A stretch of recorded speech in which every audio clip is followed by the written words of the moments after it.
Hi there. Welcome to an entire seminar hosted at HUMA, the Institute for Humanities in Africa at the University of Cape Town. I'm here in Cape Town, and we're hosting today a seminar by Bjorn Bertelsen, who is speaking from Norway. And Bjorn is at the University of Bergen in Norway, where he's professor in the Department of Social Anthropology. And his research is focused mainly on Southern Africa and Mozambique. He looks at egalitarianism, urban transformation, future practices, violence, the state, memory and tradition within political anthropology.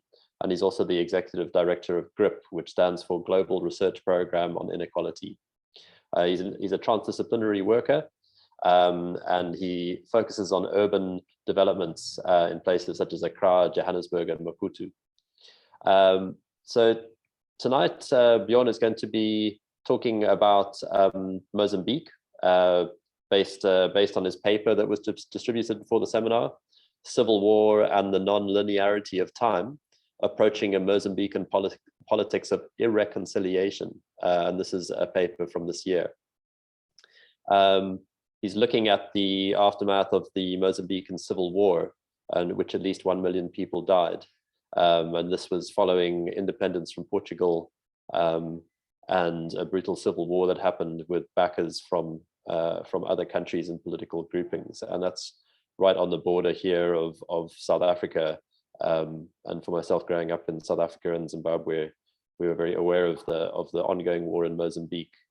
So Bjorn identifies what he terms a politics of irreconciliation, and he's going to make a series of arguments around reading the Civil War and its aftermath. I noticed that, Bjorn, you're going to be talking in part about temporal regimes and chronopolitics. Yeah, chronopolitics is a field that I also find really fascinating. So looking forward to hearing you say more about that. Bjorn will be sharing some slides and talking through his material. After that, we will have a little bit of a discussion. So Bjorn, if you're ready, we can start. Thank you very much, Ralph, and Divine for inviting me. And I have to say, I am extremely grateful to be here. And this is not just something I'm saying. Yeah, I mean, we always say we're grateful to be here, but I'm really grateful to be here and especially at HUMA. HUMA is one of the most exciting things that have happened in the last few years worldwide, not just in Africa, in terms of academia. So I'm really excited, deeply humbled, and very honored to be here. I'm also a bit humbled to present my material for you. I mean, this is not easy material. This is not material that I work with lightly, and I hope I come across as not treating it lightly also in the paper.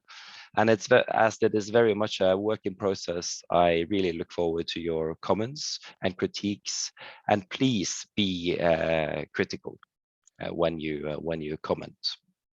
That would be very helpful.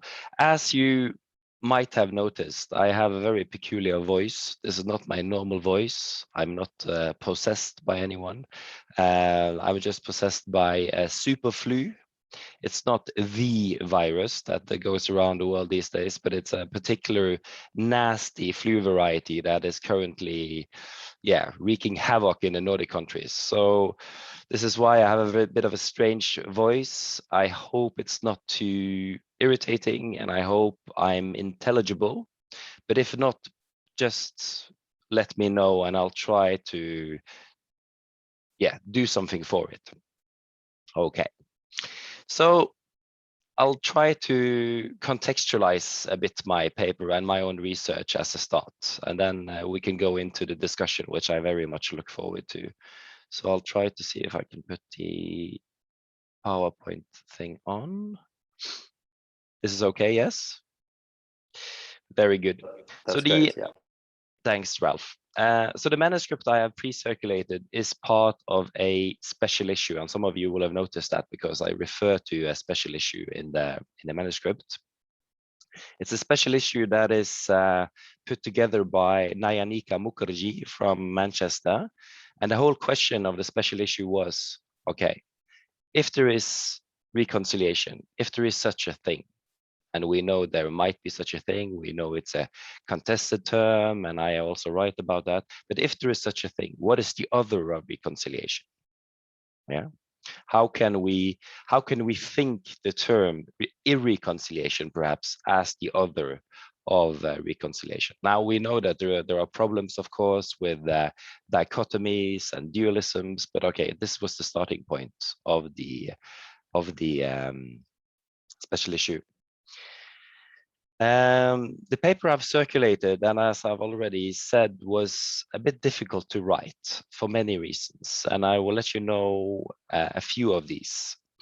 One is that it juxtaposes various parts and periods of my research in Mozambique. This includes the first parts where I did quite traditional anthropological fieldwork in rural Mozambique from 1998 onwards, when I was a young MA student.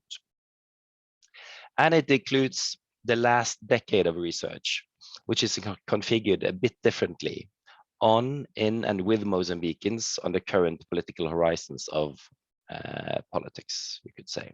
So it juxtaposes these. Before giving a sketch of the contrast between these two periods of research and how that has materialized in the paper also, perhaps I should start by contextualizing a bit further my own research trajectory in Mozambique.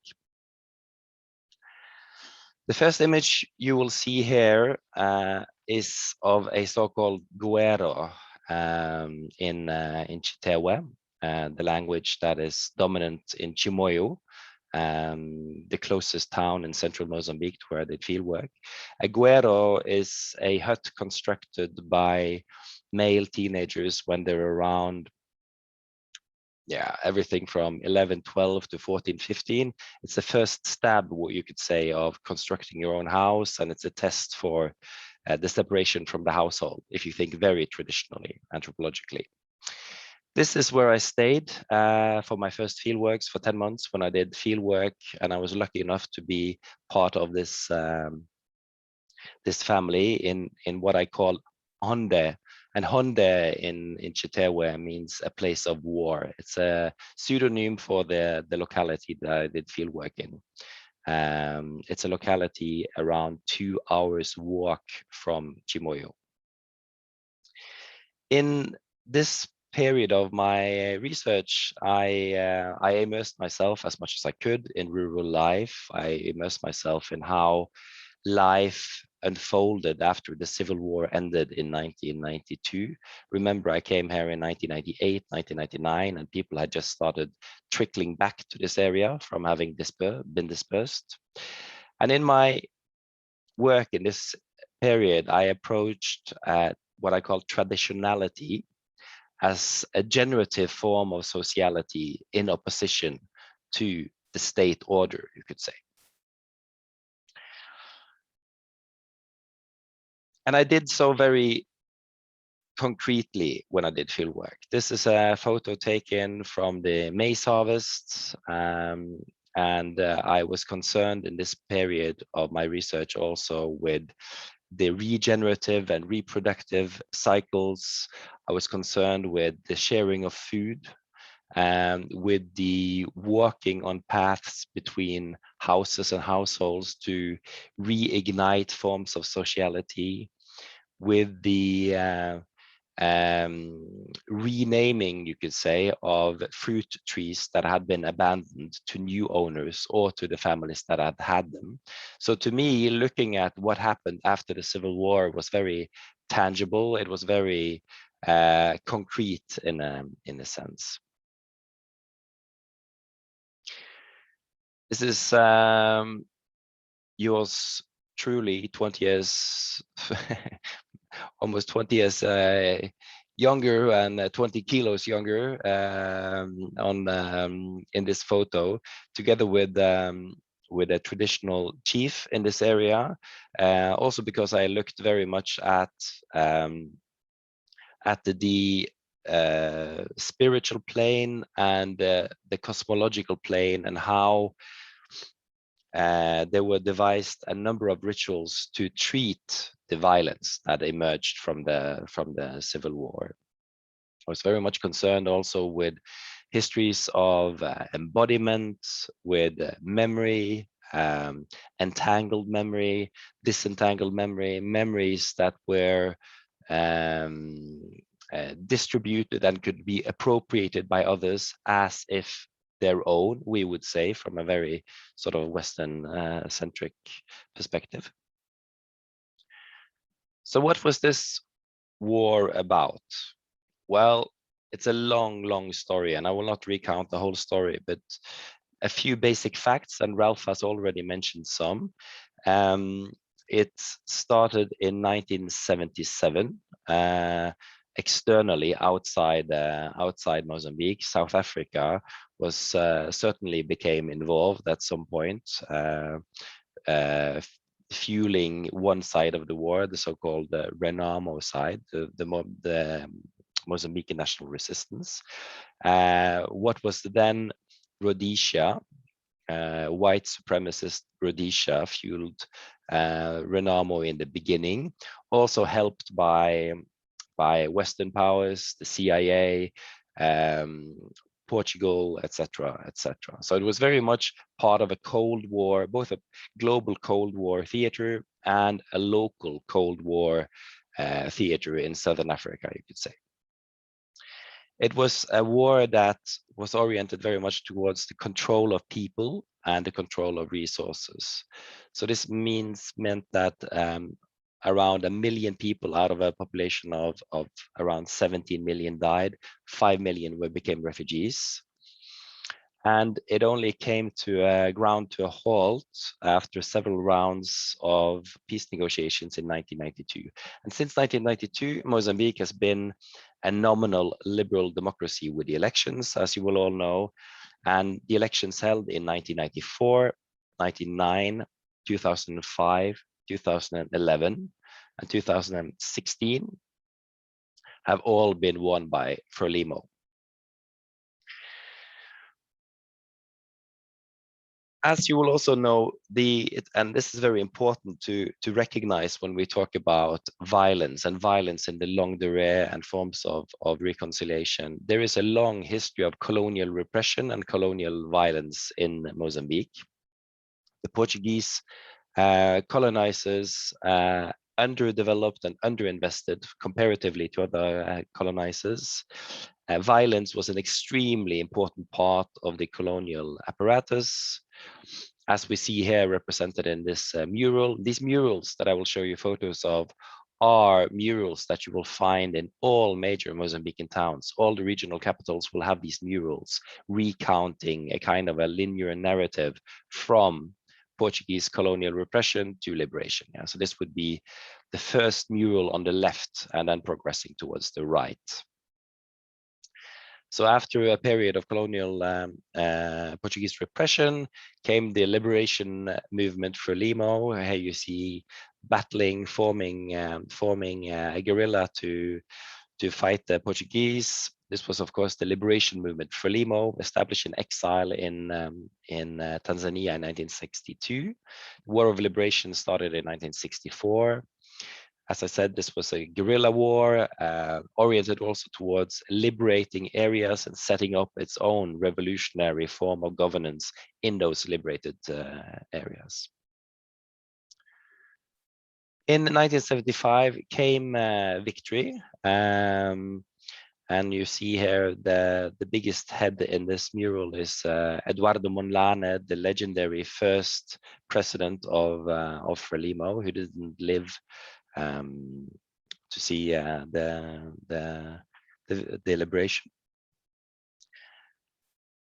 And it was in the beginning from 1975 and 76 onward, very much a country run, as I've already said, by Frelimo, the Frente de Libertação de Mozambique, Front for the Liberation of Mozambique, headed by President Samora Machel, the legendary Mozambican president. And as you see here, Mozambique dabbled very much in socialism. It was a socialist revolution that was installed in the years after 1975, 76, and visitors from Cuba and other places came to Mozambique. Mozambican leaders also traveled abroad, and they were very much part of an orientation towards the ideological Easts, yeah, and Easts in plural, because Mozambique also managed to both placate Cuba, Soviet Union, China, and North Korea to some extent. So it was a very plural kind of approach. In contemporary Mozambique, Frelimo still dominates very much in very many ways. This is a very nice image taken in Maputo, where you see the posters from Armando Guebuza, the presidential candidate and former president now of Mozambique, on all the posters, while on the top of the bus stop it says, "This space is yours." Yeah. So it captures a bit the total semiotic and physical, and you could say almost cosmological domination of Frelimo within Mozambique. In my own work, I gradually moved from the rural context that I started out with to more sort of peri-urban context, and illustrated here in this Google Earth image with the difference between the urban cores that I identify as related to domains of the state and of wealth. These are the cadastral, I don't know if you can see it very well, but these are the cadastralized kind of structures that you see in the middle. And then the peri-urban areas would be all the areas around that. And I've analyzed when I've, in a sense, moved with my interlocutors from Honda to the peri-urban areas, because they did move to the peri-urban areas, the kind of tensions between the peri-urban areas, the way they see politics and the way they relate to the state, and how the state and wealth is enacted in the center, you could say. And I've written about that in relation to the uprisings in Mozambique, for instance, in 2008, 2010, and 2012, which engulfed many of the Mozambican cities for several days.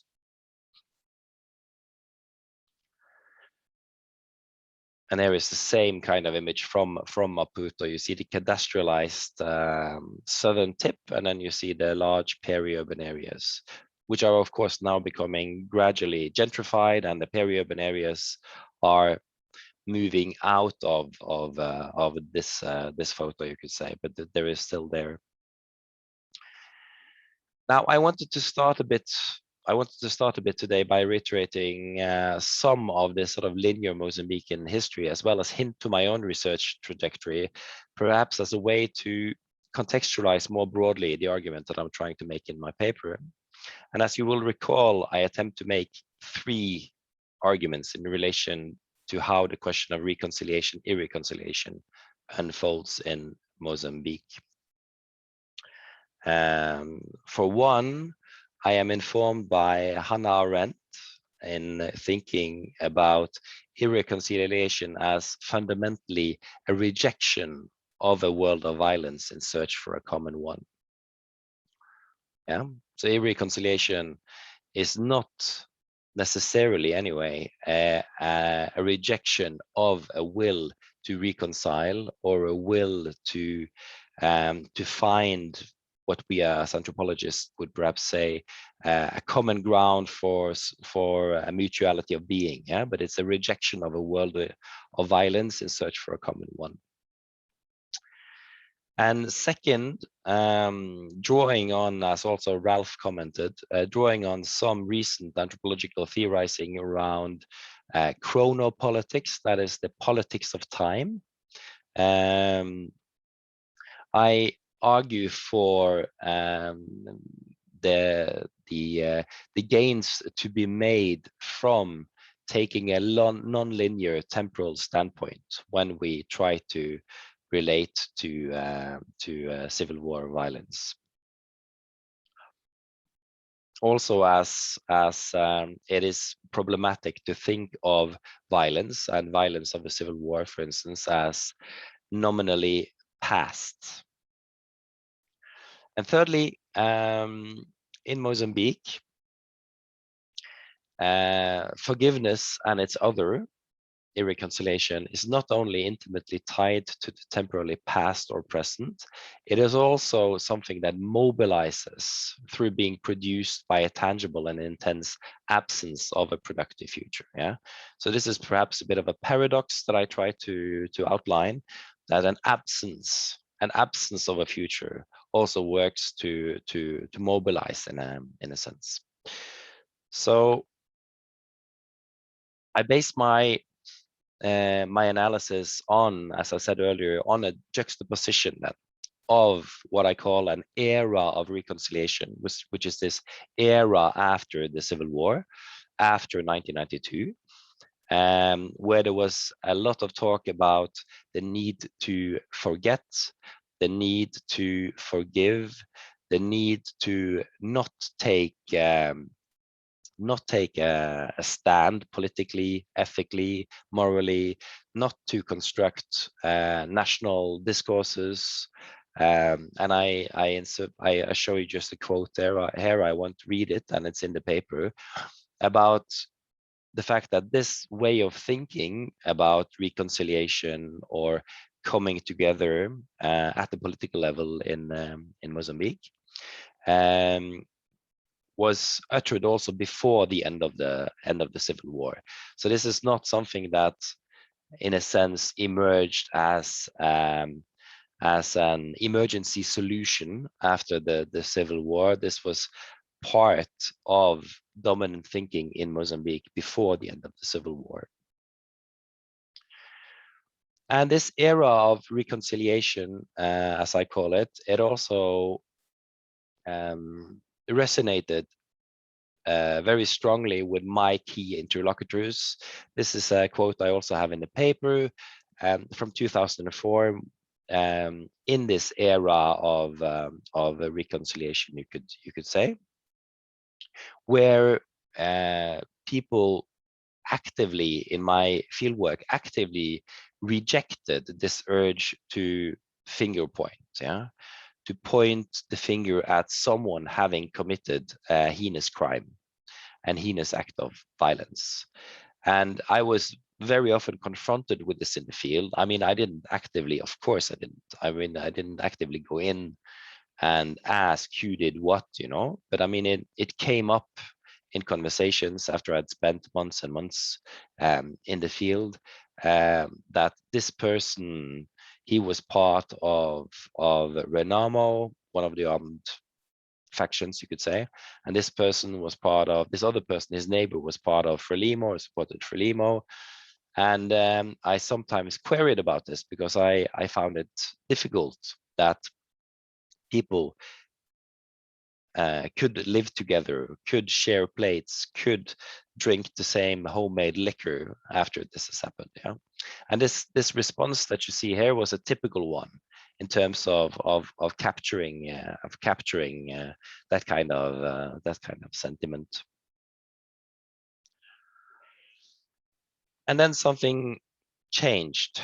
This is the same main interlocutor, a friend of the family I stayed with, and here the rhetoric or the discourse or the way he thinks about it has changed. I mean, here he identifies what I call then a politics of irreconciliation, where the future, in a sense, has been suspended. The future has been suspended through a politics of active suspension, you could say. I mean, on the one hand, he underlines that the war, it was never over, it never went away. It is still there. And on the other hand, he says we are spinning, and this is politically willed. I mean, there is no horizon, there is no future in a sense.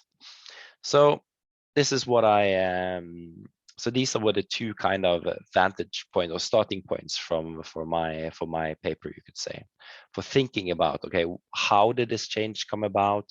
How can we make sense of it? What does it tell us about time? What does it tell us about the event, and I have this is my first stab at trying to make sense of it. So I think I'll stop there with my sharing, and I'll invite you all to think about this. Thank you. Thank you very much, Bjorn. Yeah, I mean, I'm thinking of partly of my own experience of Mozambique. Of, you know, I think the first time I went there was I hitched from Zimbabwe, from Harare to Beira in 1997, I think, and hitched with a friend and hitched from Beira down the coast to Maputo. We spent a few weeks there in some quite remote areas, and some of the issues you're talking about seem to be almost in the fabric of the place visually, when you think of non-linear time and these buildings that were frozen in time from the end of the Portuguese, rule, and some, buildings that are still there, and they're now were fancy blocks of flats, and now they are shanty towns, on multi-story shanty towns for people, or trees going through old buildings, and also just what a place of mixture Mozambique is. It's a real place of a hybrid culture from the Portuguese heritage and then the local culture. So, but yeah, I'm just thinking about this idea of irreconciliation, and Hannah Arendt with this idea of it's a rejection of violence, and I'm getting, just, I guess, for myself, the understanding that it's about stopping fighting now, even though you haven't resolved your differences. You want to leave the contestation, even if that means that you haven't resolved the differences. Reconciliation isn't possible because reconciliation would take a working through, and they wanted to quickly get to the part where you're no longer fighting and you're no longer finger pointing. The intense absence of a future that results from this. I mean, do you think that what's needed for a future is a more intense working through of the past? So, for example, South Africa with its Truth and Reconciliation Commission, or the former Yugoslavia, like the Balkan area, that had some similar approaches? Or is there a different way in which the bus can stop spinning its wheels in the mud and that the future can come? Is there any sense of a path out of this situation so that the future can start to happen?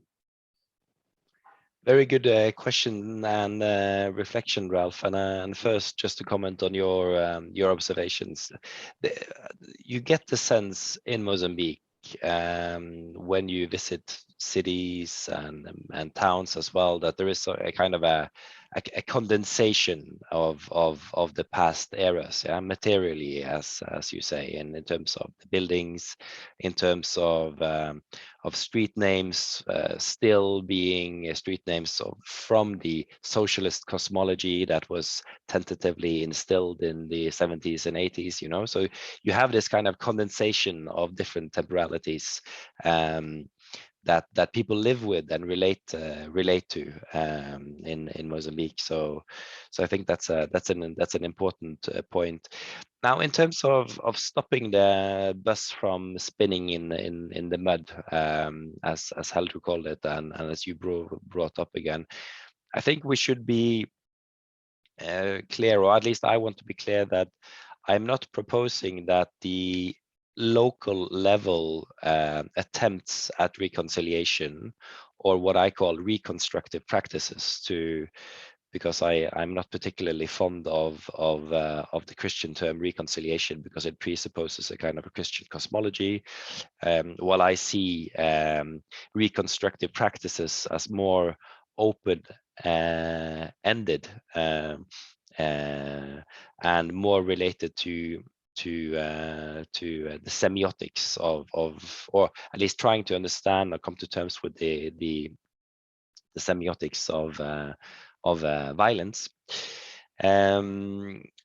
the kind of reconstructive practices that I identified and that Alcinda Honwana, the Mozambican anthropologist, in her beautiful work, also identified in rural Mozambique in the years following the civil war, they were quite successful.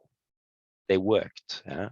And I tried to underline that also in this paper by quoting Helder and others, and showing you these images also at the start of my contextualization, that to me demonstrate how people actively manage to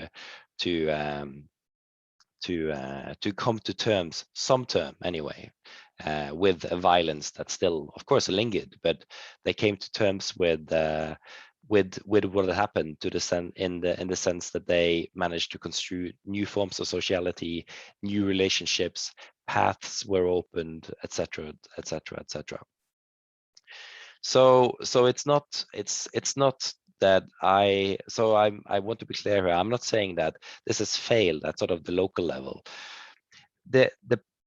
The problem, I think, is more at the national level or political level, where you see now Mozambique being embroiled in all kinds of conflicts, and also actively cultivating its own kind of conflicts, and where, for instance, there is an ongoing war in the north, which seems to continue also from other types of conflicts that you've had further south.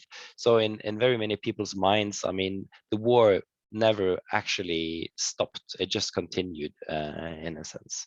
So I think a first kind of way out of this, to stop the wheels from spinning, would be to manage to put an end to the violence that people experience, in the form of the war in the north, in the form of violent forms of exploitation in Mozambique, that I also hinted at through a case in this paper. I'm not so sure that the path that South Africa has taken would be the right one for Mozambique. I'm not so sure. I mean, the situation coming out of a kind of a violent past in South Africa and in Mozambique were very, very different, in a sense. Also because Mozambique was a country deeply divided, almost in two, between two fighting parties. Yeah, different situation. Thank you, Bjorn. Yeah, when you mentioned violence, I'm also thinking of when you listed the current violence, that Zizek distinguishes between spectacular violence, which is war, and then also systemic violence, which Mozambique certainly suffers from as well. I'm going to go to my colleague Amina, and Amina, you could also, if you're able to turn on your video, then do so. Yeah, there you go. Thanks. Thank you so much for your presentation and for the ethnographic pictures. My question goes more into the conceptual side, mainly because I'm not familiar with the Mozambican landscape. And I was just thinking about temporality and how temporalities are always filled with affect and fueled by certain types of emotions, as you said. And I guess I'm thinking along the notion of motion and stillness, definitely taking into consideration the nuances that would exist between something that is moving, or a body that is moving, and a body that is still. And my question is, would it be possible to argue or to think of the future as an ultimate driver of motion? Or would that be too generalizing of a statement? And is it possible to think about horizons that are not filled with affect, a horizon that is devoid of affect? I would just love your thoughts on those thoughts and questions. Thank you, Amina. Excellent. Thank you very much. Very interesting reflection. Temporality is, of course, related to affect as well. I would totally agree with that. I've tried to convey a bit of that in some of the ethnographic snippets there as well, but of course you're totally right. Yes, I understand what you mean by future as the ultimate driver of motion, in a sense. Yeah, futurity is, to my mind, also a form of motion. It's generativity. It's something that is unsettled. Yeah, it hasn't been freeze framed, or it hasn't frozen yet. In a sense, it's a dynamic that is there, but which is not actualized. It hasn't found its definite form yet. So I would totally totally agree. And in the context of Mozambique has lived through a number of these dynamic, motion driven, to be inspired by you then, motion driven notions of the future. Of course, we had the liberation and in 1975, 1976, which promised and started realizing huge transformations, future-oriented transformations.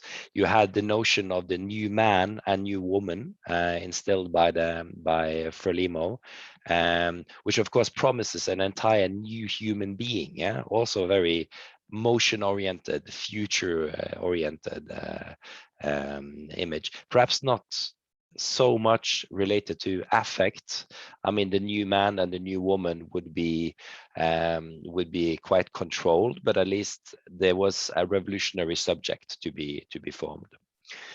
And this was, of course, also part and parcel with the whole socialist experimentation in the late 70s and the 1980s until around 1986. Future-oriented, progress, change, yeah, motion.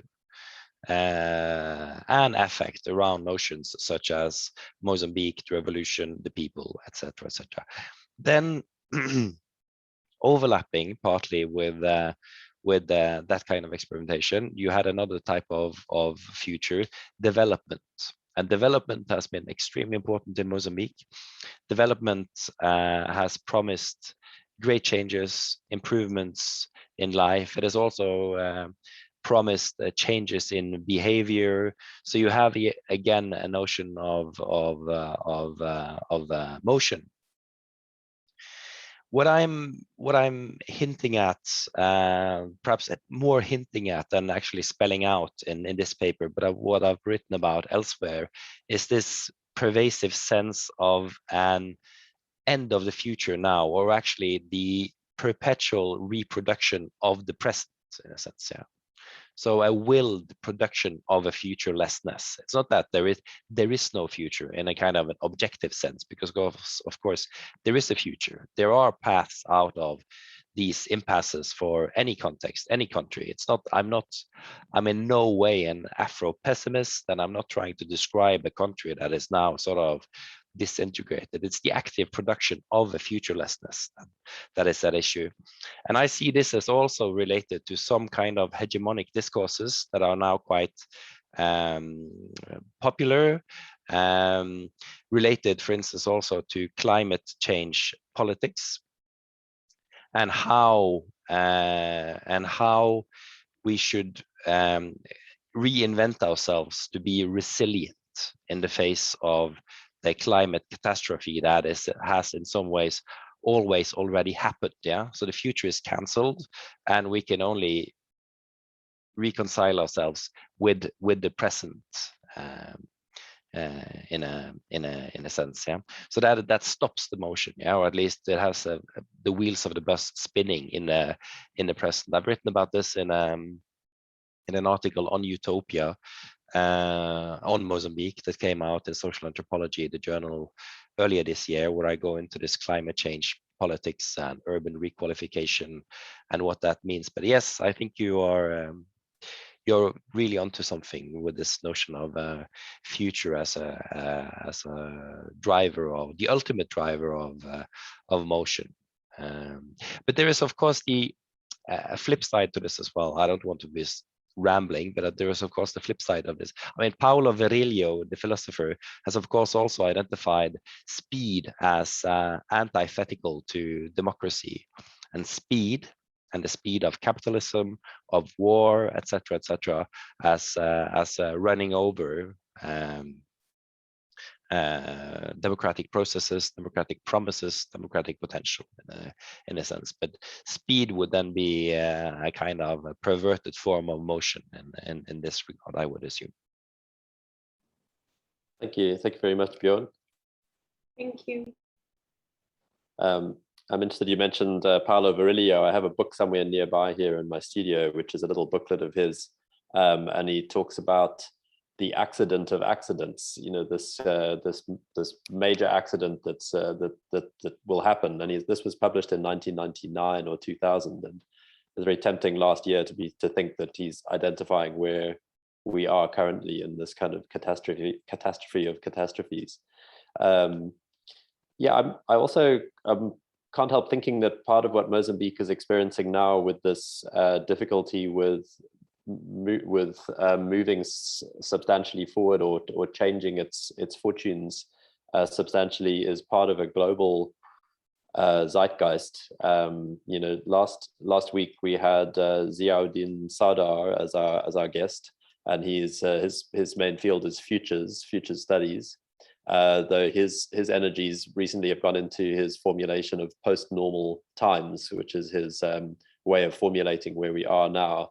And part of what's being experienced globally is this sense of helplessness from the populace, that nothing seems to make sense. You know, the words of Adam Curtis, who produces, you know, those documentaries.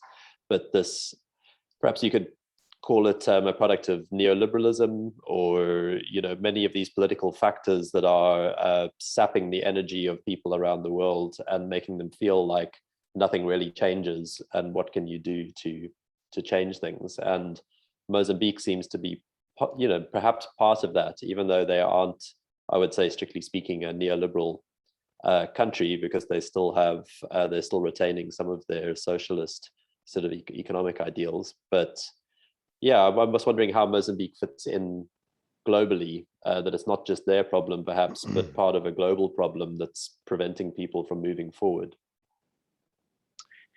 No, thank you very much. I think there is it's easy to become dystopian, you know, in this day and age with COVID and climate change and everything else. So I'm a bit hesitant to move into this sort of dystopian terrain, but I think you're right. I mean, Mozambique is not an exception to global politics, and I always like to think of Mozambique as the place in which we can work to think about the world. You can see the world from Mozambique, instead of Mozambique being kind of something outside or from the hegemonic north, for instance. Yeah. So in another paper that I've written on the current war in the north of Mozambique, I try to think about, for instance, how that war unfolds, not as necessarily just a reflection of Mozambican dynamics or East African dynamics, or the Islamic state fundamentalists moving in from Central Africa and Eastern Africa, but more as an exemplar of global war in its current form. Yeah. So, and I think those kind of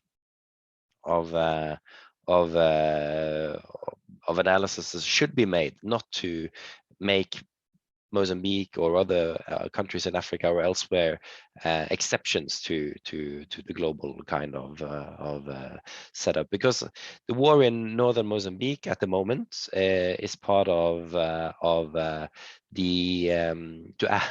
add another kind of depressing layer to, you know, we have the coronavirus and we have climate change. We also now have perpetual war. Yeah? There are very, very few places in the world now where peace and talk about peace is on the agenda.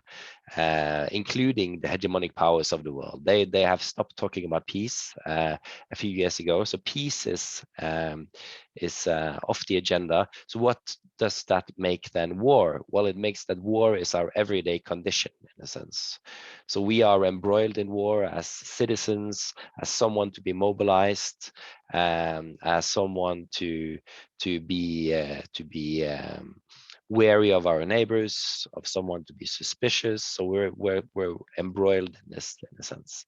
And without this war and peace distinction, time also becomes very fuzzy. So this is what I'm trying to get at in this paper and in other papers. And I think Mozambique is in that regard clearly part of general trends in the world. You could have extended also to, you know, the global military urbanization and these other, the important trends. But yeah.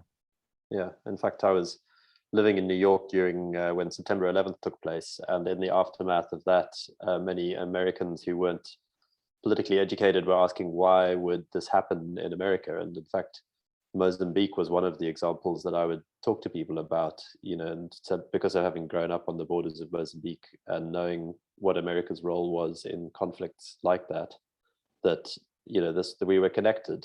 You know, that Mozambique was connected to New York and to September 11th and through that network. I'm going to come to Divine had made some comments in the chat, and I felt like you were in part addressing those when you were talking to Amina. Sorry, I haven't seen them. Oh, perhaps it was coincidental. You were talking about motion. I'll just from my side, I think in terms of so Divine's drawing attention at the end there to the idea of progress, change, and future as forward. Just for one observation from me is, again, Adam Curtis, who's this documentarian whose work I really like. One of his main observations about current politics is that politicians used to sell us ideas about the future, optimistic ideas about the future, about the way that things were going to get better. Now politicians offer to protect us from enemies and threats and fears. So for me, whether we talk about the future as forward or development, I think there's something interesting there about the future as a place in which things are better than they are now. But Divine is introducing a critical lens here. He's referring to Emmy Bauer and Misha as well as Foucault. And perhaps Bjorn, you could engage with Divine's questions and comments here.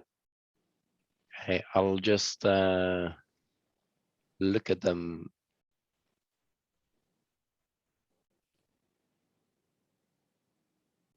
Bjorn, it's very yes, simple.